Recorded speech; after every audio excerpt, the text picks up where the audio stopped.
Hello student, last video में end of chapter exercise chapter 1 की 8 तक क्वेश्चन अटैम्प्ट किए थे। उसके बाद से स्टार्ट करते हैं। आप लोगों ने प्रैक्टिस की होगी, मुझे पता है। चलिए स्टार्ट करते हैं। और नेक्स्ट क्वेश्चन है state whether M is the mid point of segment S T, justify your answer. M is the mid point of segment S T line है, उसका एम मिड पॉइंट है, यानी जस्टिफाई करना है, करके बताना है। Is M is the midpoint of ST? Yes or no? Reason for your answer. When M is the midpoint of ST, can you find any connection between the coordinate of MST? Okay, तो हमारे ये first हमारे coordinates दे रखे हैं -3 और 3, x1 and x2। हम निकाल के देख लेते हैं।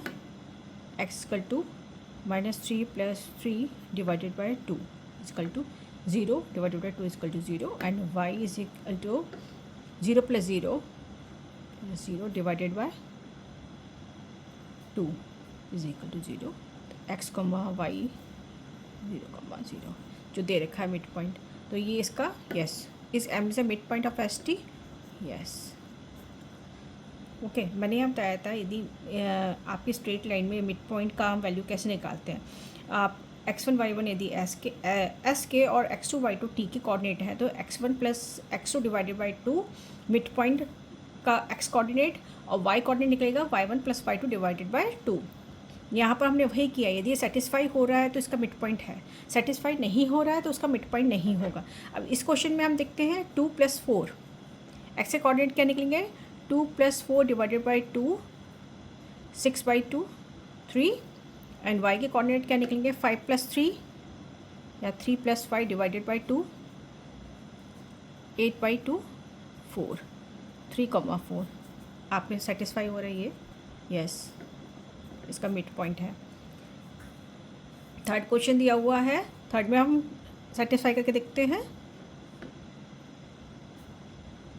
0 + 0 divided by 2 is equal to 0, and 0 + 0 plus -10 divided by 2, 0 - 10 by 2 is equal to -10 divided by 2 -5।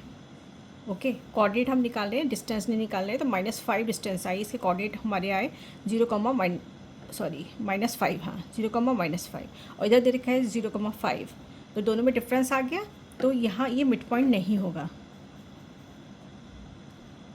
Similarly है, इधर हम देखते हैं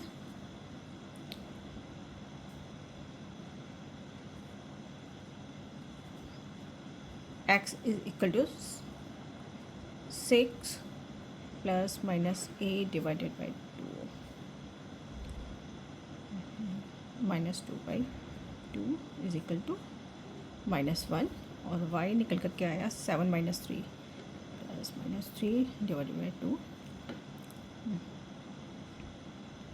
4 2, तो इसके कोऑर्डिनेट निकल कर के आ रहे हैं -1,2, जो कि यहाँ पर नहीं है, तो ये m mid point S T का नहीं हुआ। अब नेक्स्ट इसमें क्वेश्चन दे रखा है, can you find any connection between the coordinate of M S T.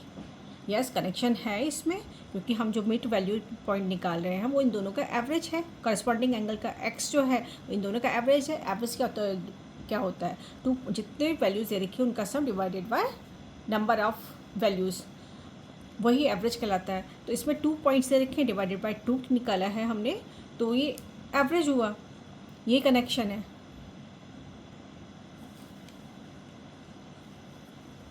Record, हाँ, तो हम इसमें लिखेंगे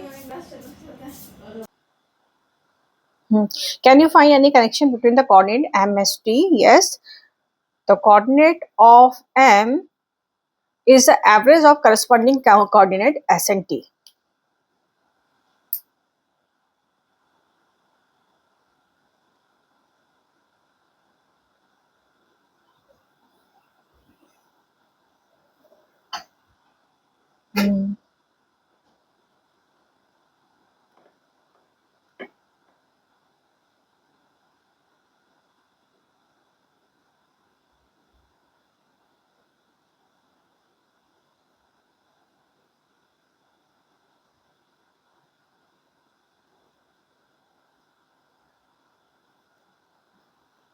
S and T.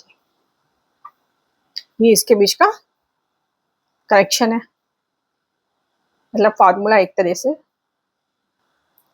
हाँ, इसमें नेक्स्ट क्वेश्चन दिया गया है, use the connection you found to find the coordinates of B. B के कोऑर्डिनेट्स निकालने हैं given that m is equal to -7, 1 is the mid point of A and B. तो B के हमें कोऑर्डिनेट्स नहीं दिए गए हैं, तो ये कोऑर्डिनेट्स निकालने हैं, हमें मिड पॉइंट थ्योरम से निकालने हैं। जो हमने बताया था कि m जो मिड पॉइंट है वो एवरेज होता है करस्पॉन्डिंग कोऑर्डिनेट्स का, तो वही यूज करेंगे। तो -7 इज इक्वल टू, हमारा क्या निकला, यदि इसे कोऑर्डिनेट क्या है x1 और x2, 3 plus x divided by 2, तो क्या निकल कर क्या आया, -14 equal to 3 plus x is equal to -14 -3 -17। Similarly 1 is equal to -4 plus y divided by 2, cross multiplication कर देंगे, -4 plus y is equal to 2 plus 4। तो हमारा x, यस, x के कोऑर्डिनेट हमारे निकल करके आया -17 टू b -17, 6, ये हमारे कोऑर्डिनेट निकल करके आए हैं। नेक्स्ट क्वेश्चन है 11th, let p and q be point of trisection of AB with p closer to A, AB line दे रखी है, तो ट्राइसेक्शन में equal parts,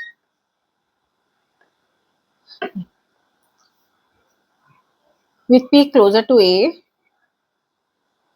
and q closer to B. Using your knowledge of how to find the coordinates of the midpoint of a segment, how would you found the coordinates of P and Q? अब do this for the case when the points of A are 4, 7 और B के coordinates दे रखे हैं 16, -2।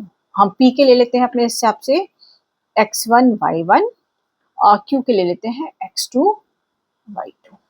अब आपको बोला गया है ये इक्वल डिस्टेंस पर है, ट्राइसेक्शन मींस AP का जो बीच का डिस्टेंस है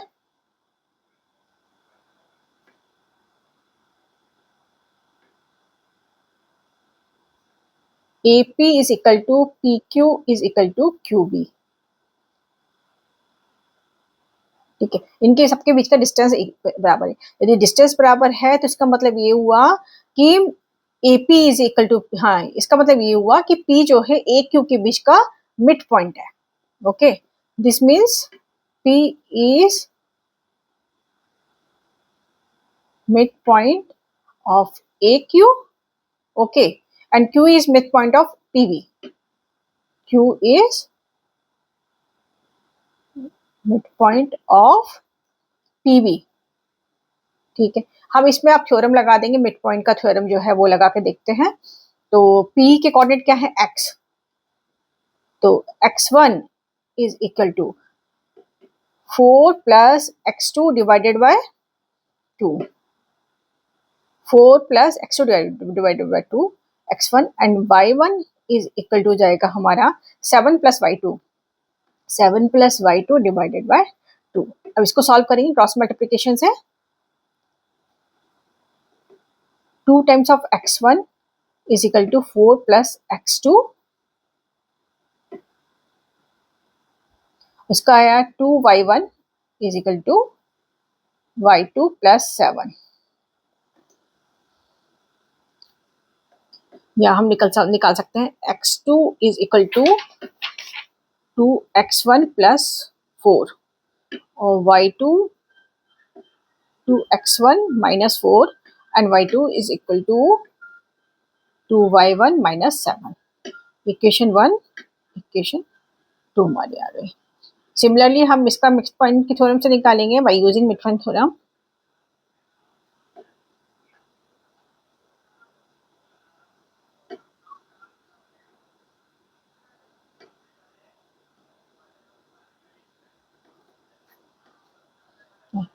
x2 is equal to x1 plus 16 plus x1 divided by 2, and y2 is equal to minus 2 plus y1 divided by 2. Okay, ये इक्वेशन आया थर्ड, या हमने 2x2 is equal to x1 plus 16 और 2y2 is equal to y1 minus 2. Equation third, equation fourth. हमने algebraic equation solve करने देखी थी. अब put the value of x2 in equation third.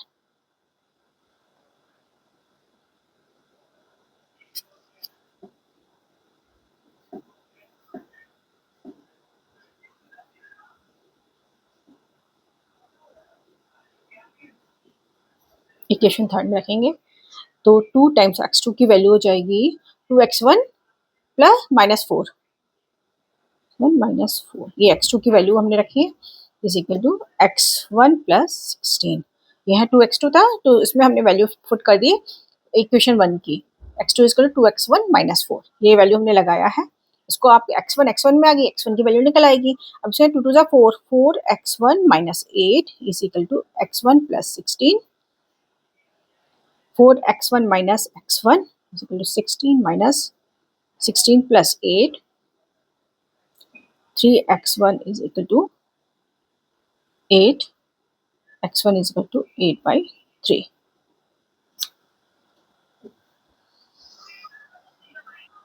Similarly हम y2 की वैल्यू जो इक्वेशन 2 में निकली है वो इक्वेशन 4 में रखेंगे. Put the value of y2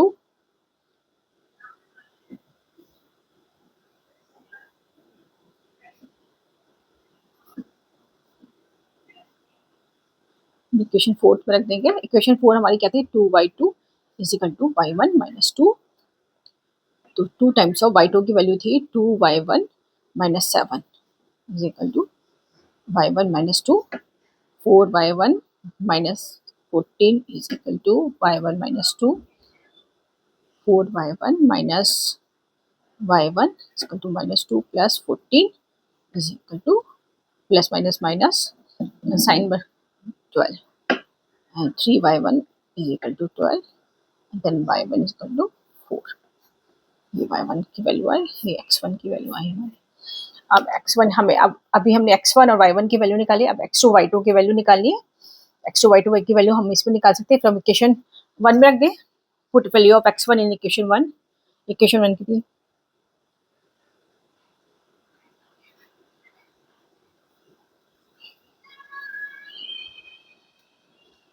equation 1 क्या था हमारा, x2 is equal to x1 minus 4.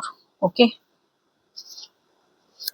2x1 2 into 8/3 minus 4, 16/3 minus 4, 16 minus 12 is equal to 4/3. ये आपके वाली x2 इज इक्वल टू 4/3. इधर हम similarly put the value of y1 in equation 2.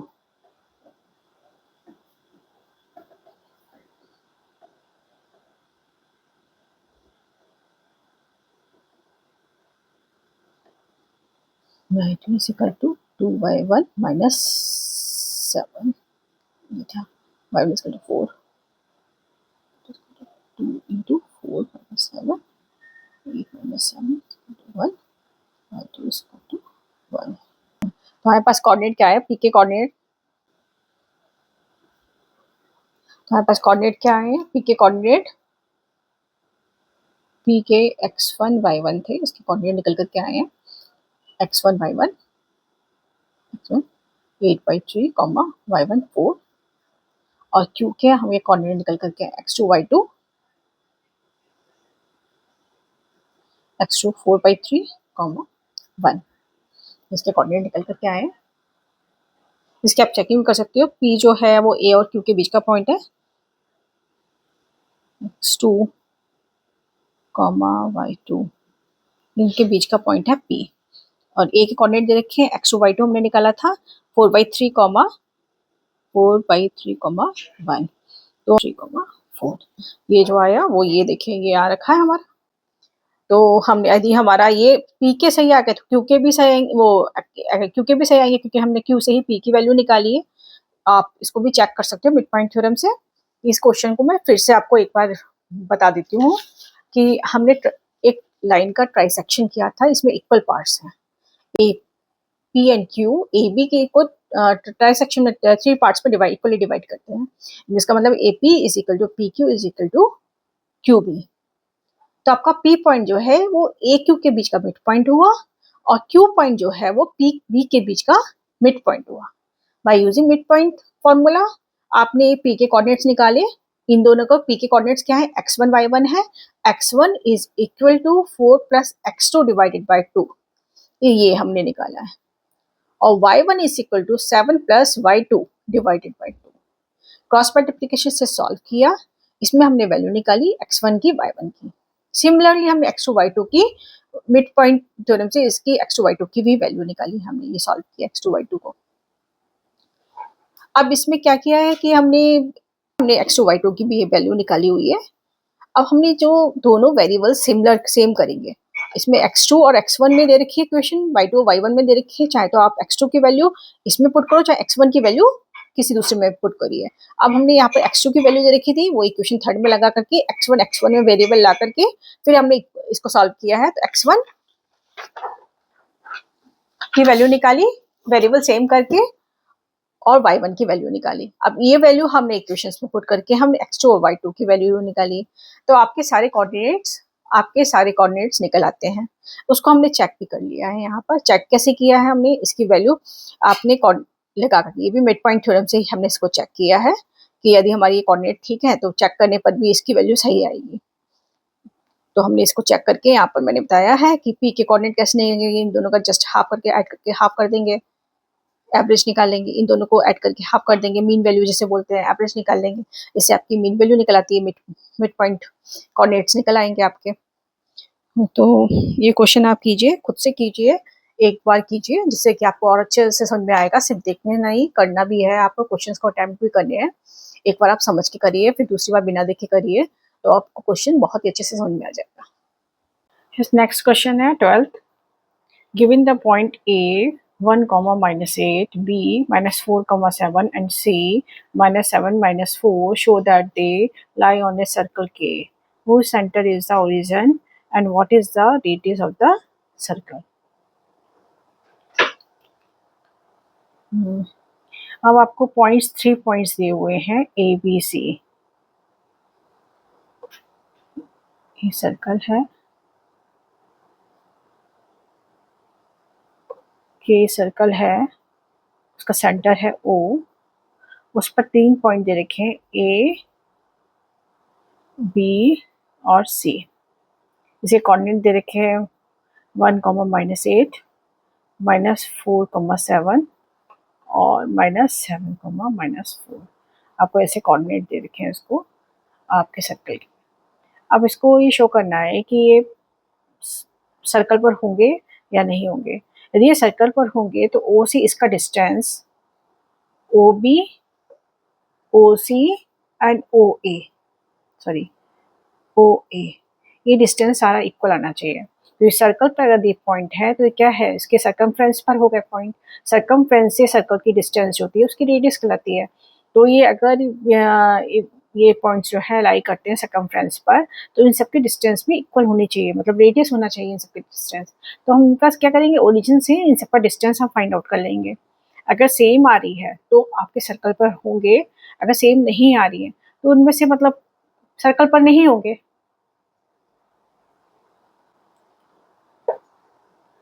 दो distance O ए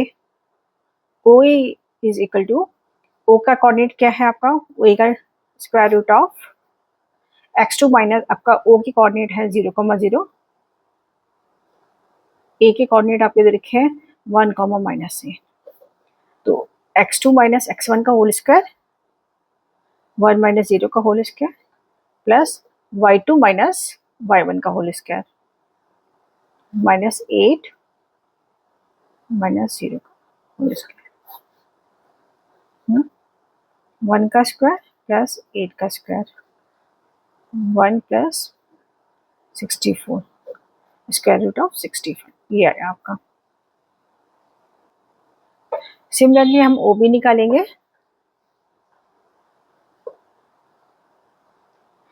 आप चूंकि हमें आपका ओरिजिन से निकालना है तो इसी का स्क्वायर हो जाएगा,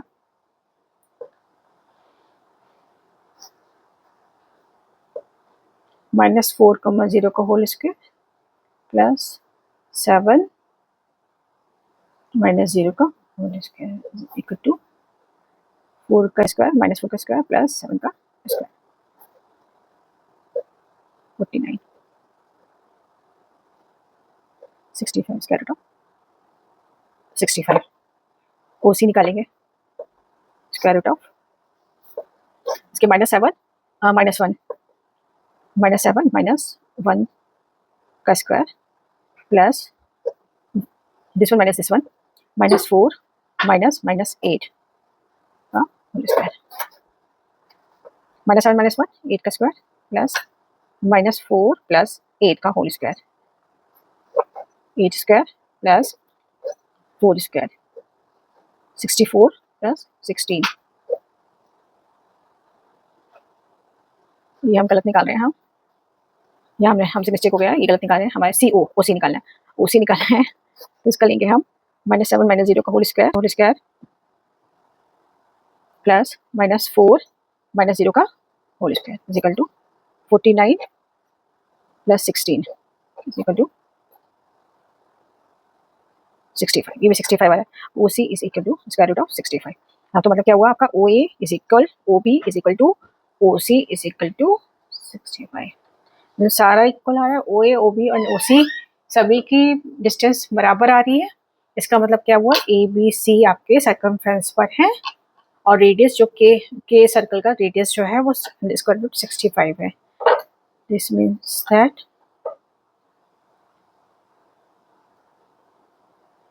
ए B C lie on circle and the radius of the circle is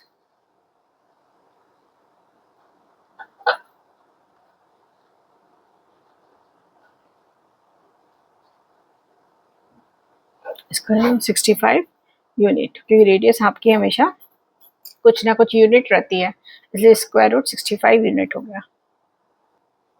अब इसी का देखा है, given point D and E, check whether D and E lie within the circle, on the circle और outside the circle.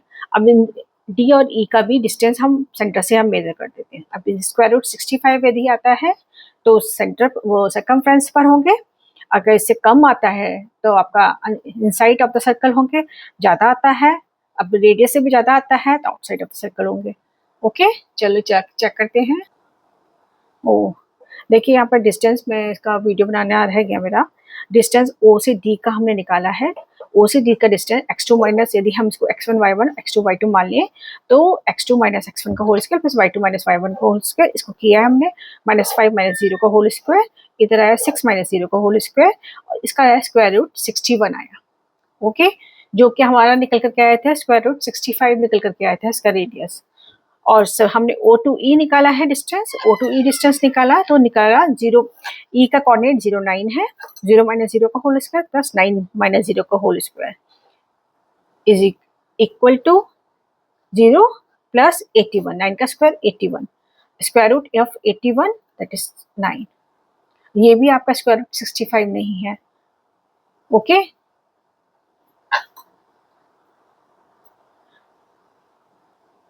अब आपको पता दिख रहा है ओडी जो है, ओडी की वैल्यू जो है वो क्या है, स्क्वायर रूट है 61, ये लेस देन है आपका स्क्वायर रूट 65 से।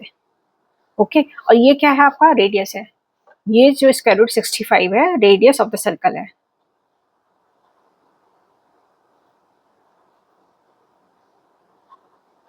रेडियस ऑफ सर्कल है, इट मीन्स ओडी जो है आपके with in inside the circle होगा। मतलब D point is inside the circle.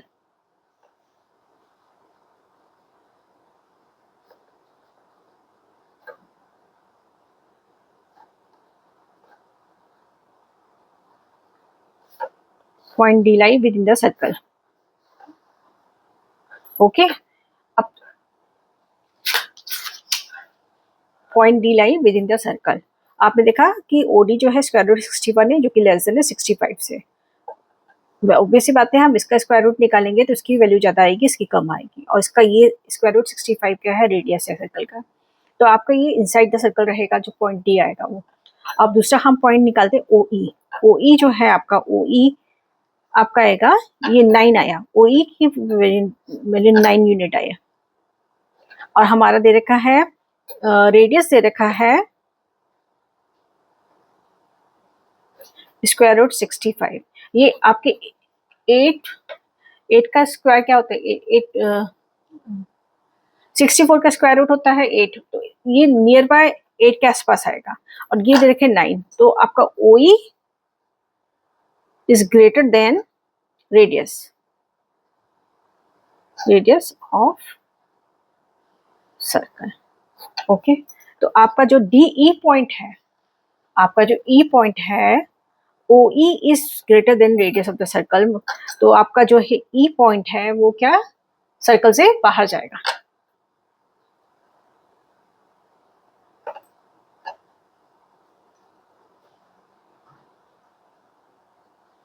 Point is outside the circle. Okay. आपको समझ में आ गया होगा कि मैंने यदि आपका सर्कल, मैंने यहाँ पर आपको एक्सप्लेन कर देती हूँ. ये आपका सर्कल है, इसका जो सेंटर से यहाँ तक का डिस्टेंस है आपका स्क्वायर रूट 65 है. अब आपका पॉइंट डी जो है वो है इसके अंदर कहीं आएगा. तो ये स्क्वायर रूट 61 इसका रहा है. तो इसका स्क्वायर रूट यदि हम निकालेंगे 7 पॉइंट समथिंग आता है, तो वो इसके अंदर, और स्क्वायर रूट 65 का 8 पॉइंट समथिंग आएगा. तो ये इसके अंदर रहेगा, इनसाइड का सर्कल रहेगा. और डी, और जो आपका ई पॉइंट है वो आउटसाइड रहेगा, क्योंकि उसका आ रहा है 9 यूनिट. ये ई जो है आउटसाइड का सर्कल रहेगा आपका. तो वो कैसे निकाला हमने, सेंटर से ओ टू डी डिस्टेंस निकाला, देखा कि वो आपकी रेडियस से कम है कि ज़्यादा है, उसको मेजर किया. सिमिलरली ओ टू ई डिस्टेंस निकाला और देखा कि वो रेडियस के बराबर आ रहा है या उससे ज़्यादा है या कम है. तो ऐसे रेडियस निकाल करके हम डिस्टेंस फाइंड आउट करेंगे. इसी टाइप के कई सारे क्वेश्चन हैं, उसे आपको सॉल्व करना है. तो मतलब इस एक्सरसाइज में मेन तो क्या है, आपको डिस्टेंस के ऊपर है ये एक्सरसाइज.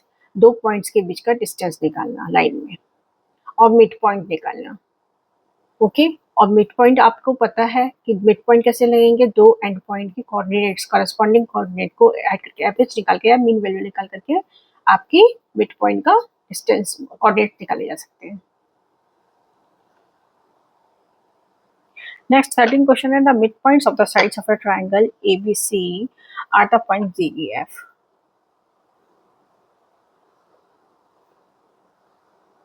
यहाँ पर देखा A B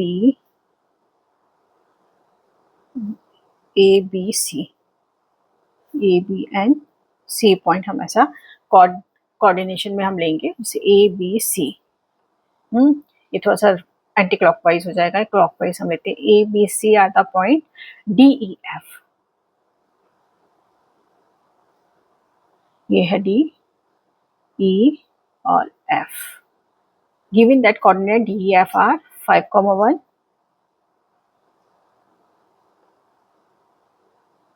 DEF 5,1, 6,5,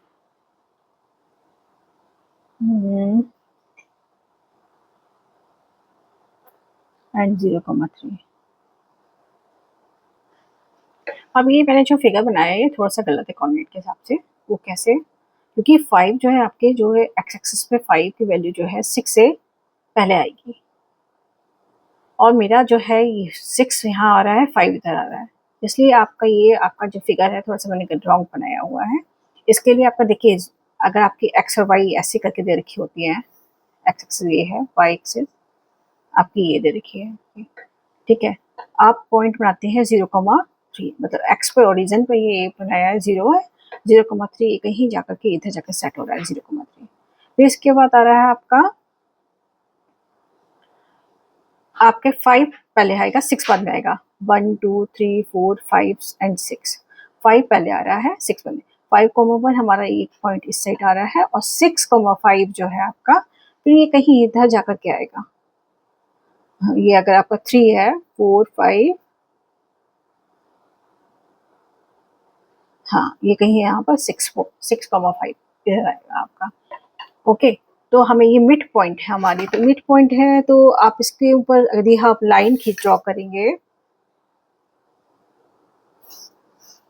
प्रॉपर,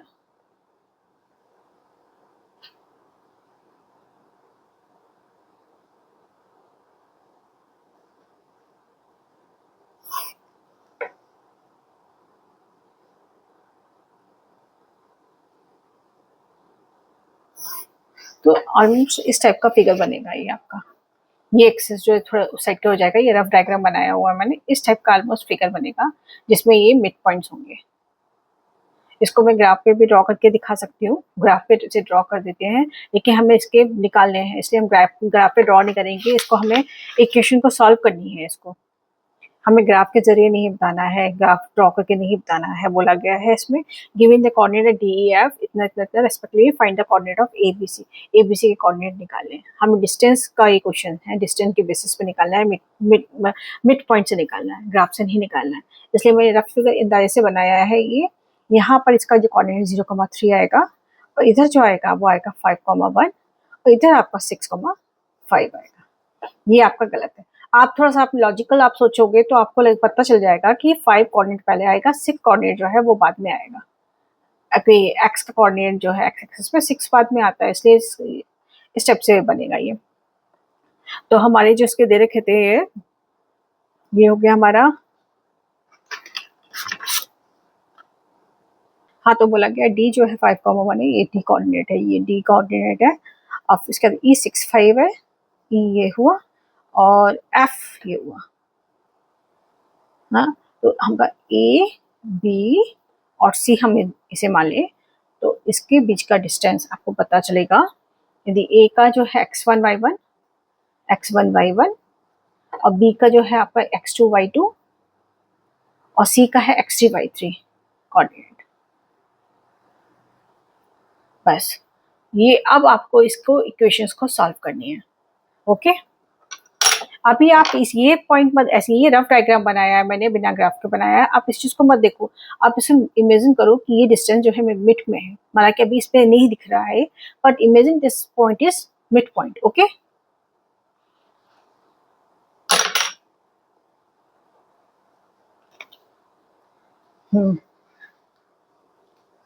अब क्या है coordinates of A B and सी,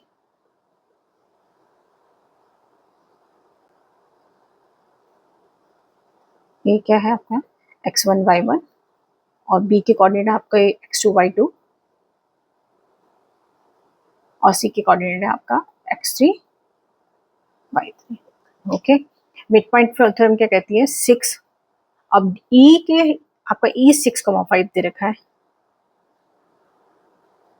ठीक है, तो ये आपका ए और बी के बीच में लाई कर रहा है 6, तो 6 मिड पॉइंट थ्योरम क्या कहती है आपका 6 is equal to x1 plus x2 divided by x1 plus x2 divided by 2।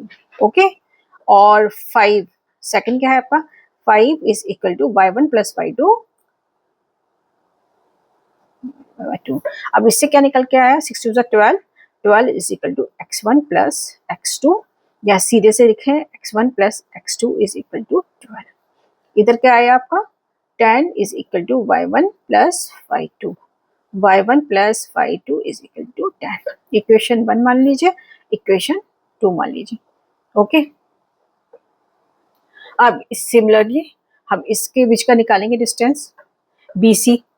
Okay, आपको दे रखा है बी का कोऑर्डिनेट है x2 y2 और सी का दे रखा है x3 y3, और बीच में क्या है आपका डी पॉइंट, तो डी पॉइंट के कोऑर्डिनेट आपको दे रखे हैं, डी है 5,1, बी है x2 y2, सी आपका दे रखा है x3 y3। ओके, तो by mid point formula using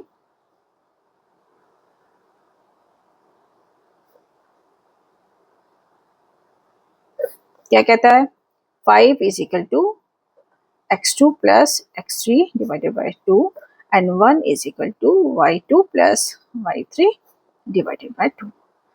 तो x2 plus x3 is equal to 10, y2 plus y3 is equal to 2. 1 2 3 third equation हो गई, ये फोर्थ इक्वेशन हो गई आपकी। ओके, अब हम सिमिलरली सी ए की हम देखेंगे। सी ए का मिड पॉइंट है 0,3। ओके, तो सी ए आपका है x3 y3, ए का कोऑर्डिनेट आपका x1 y1 और एफ का कोऑर्डिनेट है आपका 0,3। तो मिड पॉइंट यूज करेंगे, मिड पॉइंट से 0 is equal to x1 plus x3 divided by 2 और 3 is equal to y1 plus y3 divided by 2। इस उधर निकलने कर क्या आएगा, x1 plus x3 is equal to 0, इधर कर निकल कर क्या है, y1 plus y3 is equal to 6। 4 तक हो गए थे, इक्वेशन हमारी 5 आ गई, इक्वेशन आ गई 6। अब हम लोगों ने देखा था कि निकालने के लिए, वैल्यूज निकालने के लिए वेरिएबल्स आपको इक्वल करने पड़ते हैं, सेम करने पड़ते हैं, और वेरिएबल के अकॉर्डिंग आप सेम करके फिर आप इक्वेशन सॉल्व करते हो। अब इसमें आप देखिए x1 is equal to minus के x3। यदि हम ये x1 x2 की इक्वेशन में हम रख देंगे, हमारे पास क्या था, x1 is equal to minus के x3, तो x2 और x3 में इक्वेशन निकल करके आ जाएगी। x1 की वैल्यू रखने पर x2 और x3 में इक्वेशन निकल करके आएगी, इधर भी x2 x3 में इक्वेशन दे रखी है ये, फिर इन दोनों को हम सॉल्व कर सकते हैं। और इधर के क्या निकल करके आएगा आपका, y1 की हम निकाल लेते हैं, y1 is equal to 6 minus y3। तो हम x1 को रिप्लेस कर देंगे x3 और y1 को हम कर देंगे y3 में, इसकी वैल्यू निकालेंगे। इक्वेशन 1 एंड 2 में put the value of x1 and y1।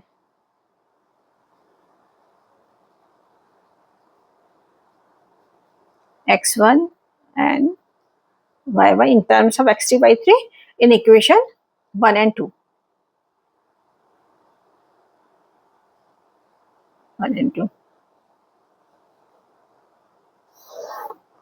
अब देखिए,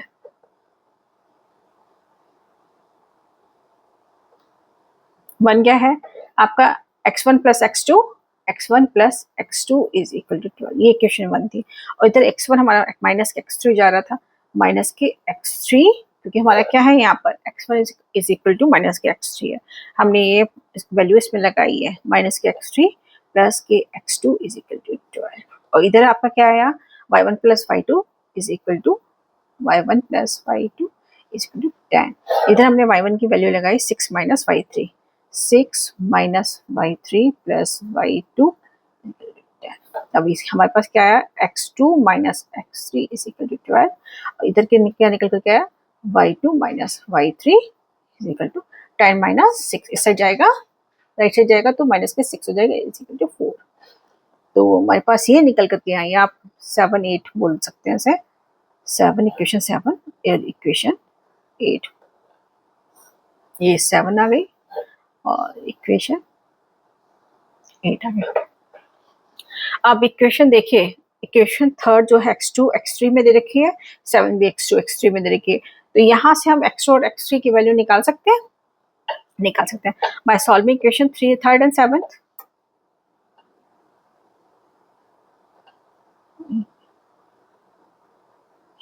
थर्ड एंड 7, आप इन दोनों को ऐड कर दीजिए, आपको क्या दे रखा है, x2 plus x3 is equal to 10, इधर क्या दे रखा है, x2 minus x3 is equal to 12, ये दे रखा है। आप इसको क्या करिए, ऐड कर दीजिए, ऐड करने पर ये कैंसिल हो जाएगा, 2x2 इज इक्वल टू 2 22 निकल कर क्या, x2 इज इक्वल टू 11 निकल कर क्या है। अब इधर आप क्या करोगे, सॉल्व करो इक्वेशन 4 और 8 को, 4 एंड इक्वेशन 8, क्या दे रखा था, y2 plus y3 is equal to 2 और y2 minus y3 is equal to 4। अब इसको ऐड करने पर ये कैंसिल आउट हो जाएगा, 2y2 is equal to 6 and y2 is equal to आपका आ गया 3। तो आपका x2 और y2 की वैल्यू हमारे मिल गई हैं। हमारे पास आई है x2 और y2 है, x2 इज इक्वल टू 11, हमारे पास आया y2 इज इक्वल टू 3। हमारे पास ये दो कोऑर्डिनेट आ गए x2 y2 के। अब x2 और y2 की वैल्यू आप इसमें लिख सकते हैं। आप फर्स्ट एंड सेकंड में रख के y1 y2 की निकाल सकते हो उसकी वैल्यू, ठीक है। Put values in 1 and 2, okay. तो x1 प्लस x2 क्या है 11 इज इक्वल टू 12। तो x1 कितना आया आपका 12 माइनस 11 आया। इधर देखिए, इस साइड देखिए, y1 plus y2 is equal to 10 है, y1 plus y2 is equal to 10 है। अब y2 की वैल्यू 3 दीजिए, y1 plus 3 is equal to 10, y1 is equal to 10 minus 3 7, okay. x1 is equal to 1 और y1 इज इक्वल टू 7। आपका ये निकल करके आया इसके कोऑर्डिनेट, ओके। अब x1 आपको यहाँ से इक्वेशन से पता चल रहा है, आपको क्या पता चल रहा है, x1 plus x3 is equal to, put the x1 and y1 की value in equation 5 and 6।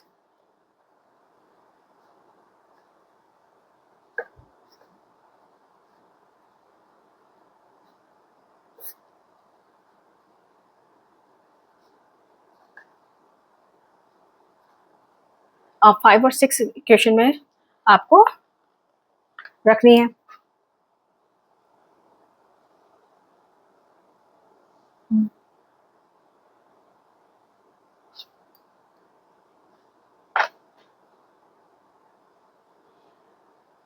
x1 plus x3 is equal to 0। x1 की वैल्यू आई 1, 1 plus x3 is equal to 0। तो हमारे पास क्या निकल करके आया, x3 is equal to minus के 1, ये निकल करके आया x3 की वैल्यू। और इधर क्या निकल करके आया, y1 plus y3 is equal to 6, y1 plus y3 is equal to 6 और y1 हमारे पास है, y1 इज इक्वल टू 7 है, 7 plus y3 is equal to 6। तो y3 हमारा आया 6 minus 7 is equal to minus के 1। आपके पास आया x3 is equal to minus 1, y3 is equal to minus 1, okay. तो आपके कोऑर्डिनेट क्या रहे, आपके कोऑर्डिनेट्स रहे, आपके क्या रहे, ए के x और y कोऑर्डिनेट है x1 y1, ओके। ए के क्या है आपके कोऑर्डिनेट x1 y1। तो क्या रहा ए के कोऑर्डिनेट्स x1 y1 क्या है आपका 1 एंड 7, 1 कॉमा 7, ये रहा। दूसरे आपके कोऑर्डिनेट हैं बी के आपके हैं x2 y2। तो बी के कोऑर्डिनेट x2 y2 आपके रहे 11, 11 कॉमा 3, ओके। और सी के कोऑर्डिनेट क्या रहे आपके x3 y3, ये आपका -1 कॉमा -1, ये आपके कोऑर्डिनेट आ गए। अब इसमें आपका क्या हो सकता है कि आप नाम कुछ भी दे सकते हो, ए की जगह बी, आपने जैसे कि मैंने यहाँ पर ट्रायंगल में नाम दिया था ए बी सी का दिया था, B C A C D A, कुछ भी देंगे उसके अकॉर्डिंग ये आपके वैल्यूज हो जाते हैं। लेकिन ये 3 कोऑर्डिनेट निकलेंगे, भले ही इसका नाम आप डिफरेंट डिफरेंट रख सकते हैं क्योंकि यहाँ मेंशन नहीं किया गया है, आपके ऊपर डिपेंड करता है ए और बी सी कहाँ आप पॉइंट्स रखते हो, तो उसके हिसाब से निकल आएगा। इस क्वेश्चन को आप करके जरूर देखना, सिर्फ पढ़ने से काम नहीं चलेगा क्योंकि ये काफ़ी लेंथी क्वेश्चन है, इसमें इक्वेशन बनानी है, इसको सॉल्व करना है, इक्वेशंस को कंसंट्रेशन भी चाहिए। तो इसको आप देखने के बाद एक बार बिना देखे भी करके देखो, जितनी बार आप प्रैक्टिस करोगे उतनी बार ये आपको ईजी लगेगा, इक्वेशन भी सॉल्व करनी आएगी आपको। तो सिर्फ देखना नहीं है, इसको करना भी है, प्रैक्टिस भी करनी है, क्योंकि जरूरी नहीं है कि आपके कोऑर्डिनेट्स चेंज हो सकते हैं, सेम ऐसे ही क्वेश्चन आएगा, बट इससे रिलेटेड आपका क्वेश्चन आ सकता है, कुछ भी कोऑर्डिनेट्स आपके चेंज करके दे दिए जाएंगे और बोला जाएगा कि भाई बताइए, इसलिए इक्वेशन सॉल्व करनी आनी जरूरी है।